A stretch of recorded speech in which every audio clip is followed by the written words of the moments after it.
ராம் ராமாய நமக ராம் ராமாய நமக ராம் ராமாய நமக அசாத்திய சாதக சுவாமின் அசாத்தியம் தவகிம்மத ராமதூதா கிருபா சின்னமத்காரியம் சாதய பிரபோ. சிவகாமி செந்தில்குமாரின் ஸ்ரீமத் வால்மீகி ராமாயணம் பாராயணம். அயோத்தியாகாண்டம் சர்க்கம் 23. லக்ஷ்மணன் சீற்றம். இவ்வாறு ராமன் சொன்னதையெல்லாம் குனிந்த தலை நிமிராமல் வெகு நேரம் கேட்டுக்கொண்டிருந்த லக்ஷ்மணன் அவர் பேசி முடித்தவுடன் மனதில் துக்க மகிழ்ச்சியாகி இரு உணர்வுகளுக்கிடையே சிக்கிக் கொண்டார். அப்போது மனித காலை போன்ற லக்ஷ்மணன் புருவங்களை நெற்றியின் நடுவில் நிறுத்தி வலைக்குள் இருக்கும் மிகவும் கோபம் கொண்ட மகா சர்ப்பம் போல நீண்ட உஷ்ணமான பெருமூச்சிருந்தார். ஏறிட்டு பார்ப்பதற்கு முடியாதபடி அச்சம் தருவதாக மேலேறி விரிந்து கிடந்த புருவங்களுடன் கூடிய அவனுடைய முகம் மகா சினம் கொண்ட சிங்கத்தினுடையதை போல் இருந்தது. தனது வலது கையை யானையின் துதுக்கியை போல் அங்குமிங்கும் மாட்டிக்கொண்டு கழுத்தை சரீரத்தின் மேலும் கீழுமாக அசைத்து கொண்டு கடைக்கண்ணை இடுக்கிக் கொண்டு தமையனாரை பார்த்து பின்வருமாறு மொழிந்தான். அறநெறியை கைவிட்டதாக ஆகிவிடுமோ என்பதாலும் நானே தந்தையின் சொற்படி நடக்காவிட்டால் மக்கள் எப்படி நடப்பார்கள் என்ற அச்சத்தாலும் தங்களை போன்ற வீரருக்கு கூட அவ்வித அச்சத்திற்கேற்றதல்லதல்லாத இந்த சந்தர்ப்பத்தில் உறுதியான மனப்பிரமை உண்டாகி இருக்கிறது. சத்திரிய காலையே நெஞ்ச கலக்கம் அடையாத தங்களை போன்றவர்கள் துன்மார்க்கத்தை காட்டும் விதியை பற்றி கூறுவது என்ன காரணத்தாலோ? சக்தி இல்லாத பாமர மனிதனை ஆட்டி படைக்கும் விதியின் வலிமையை மாவீரராக தாங்கள் ஏன் தான் புகழ்கிறீர்களோ?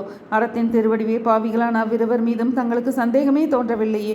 உலகின் தீய மனம் கொண்டவர்கள் தர்மம் என்ற போர்வைக்குள் புகுந்து கொண்டு சாமர்த்தியமாக நடித்து கொண்டே இருக்கிறார்கள் என்பதை தாங்கள் அறியவில்லையா? ராம பிரபு அவ்விருவருடைய சுயநலத்திற்காக வஞ்சனையாக உங்களை வெளியேற்றிவிட்டு அவர்கள் முன்பே திட்டமிட்டிருக்கிறார்கள். முன்பே கொடுக்கப்பட்ட வரம் இதற்கு முன்பே பெற்றுக்கொள்ளப்பட்டதாகவும் ஆகியிருக்கும். இப்போது ஆரம்பிக்கப்பட்டது உலக நடைமுறைக்கு விரோதமான செயல். மூத்தவனிற்கு இளையவனுக்கு பட்டம் சூட்டுவதா? வீரரே, நான் இதை இந்த அநீதியை பொறுத்து கொள்ள மாட்டேன். இந்த விஷயத்தில் தாங்கள் என்னை மன்னிக்க வேண்டும். பேரறிவாளரை இப்போது நடந்து கொண்டிருக்கும் தாறுமாறான நிகழ்ச்சிகளால் தடுமாறி இருக்கும் தங்கள் சித்தத்தில் தர்மத்தை பற்றி தவறான எண்ணம் புகுந்திருக்கிறதே. அந்த தர்மத்தை தான் நான் வெறுக்கிறேன். தாங்கள் பேராற்றல் உடையவர். உங்கள் உரிமைக்காக போராட வேண்டியதானே. அதை விட்டுவிட்டு கைகையின் கட்டுப்பாட்டில் இருக்கும் தந்தையின் அறநெறி இல்லாததும் நிந்திக்கத்தக்கதுமான கட்டளையை ஏற்றுப்பணிந்து நடப்பது என்ன நியாயம்?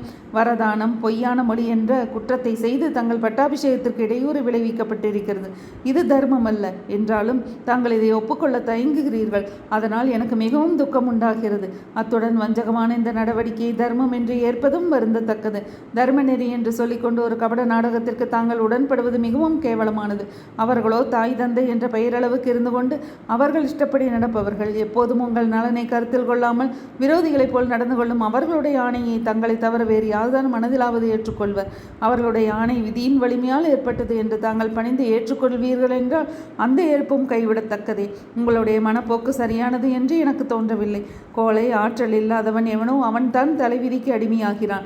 உலகத்தோரால் போற்றப்படும் உடல் வலிமை, மன வலிமை, அறநெறி வலுவாமை உடைய தீரர்கள் விதியின் செயல்பாட்டிற்கு அடங்கி போவதில்லை. எவன் விதியை விளக்கும் ஆற்றல் கொண்டிருக்கிறானோ அவன் தன்னுடைய காரியத்தில் விதி குறுக்கிட்டு இடையூறு செய்தால் அவன் மனம் உடைந்து போவதில்லை.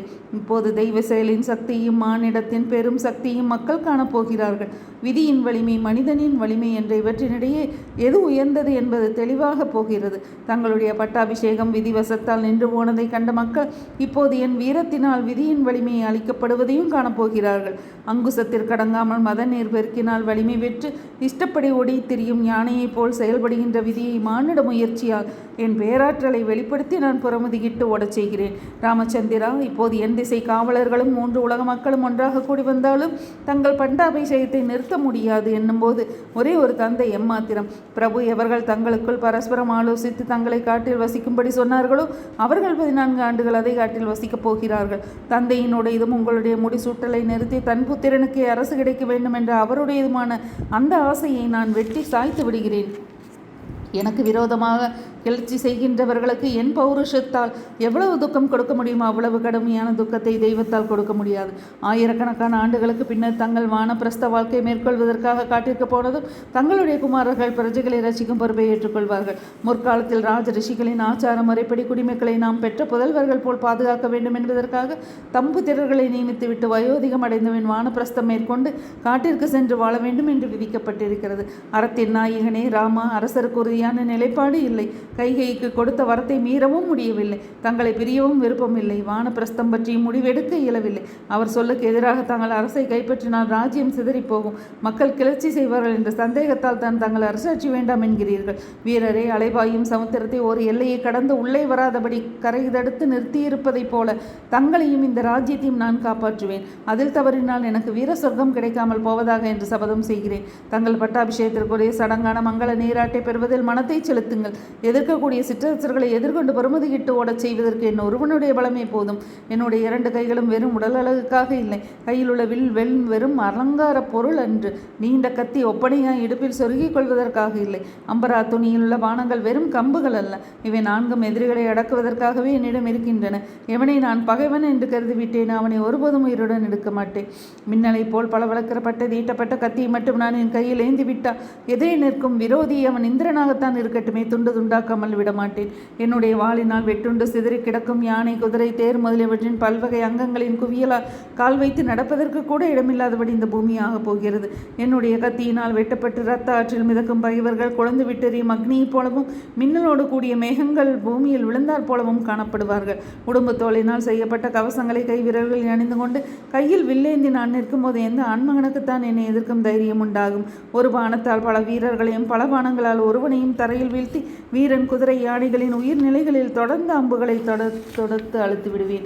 ஐயனே, அரசரை தசரதரை இறையாண்மையற்றவராக செய்து தங்களுக்கு இறையாண்மையை நிலைநாட்டுவதற்கும் இப்போது என்னுடைய அஸ்திரபலம் பயன்படப் போகிறது.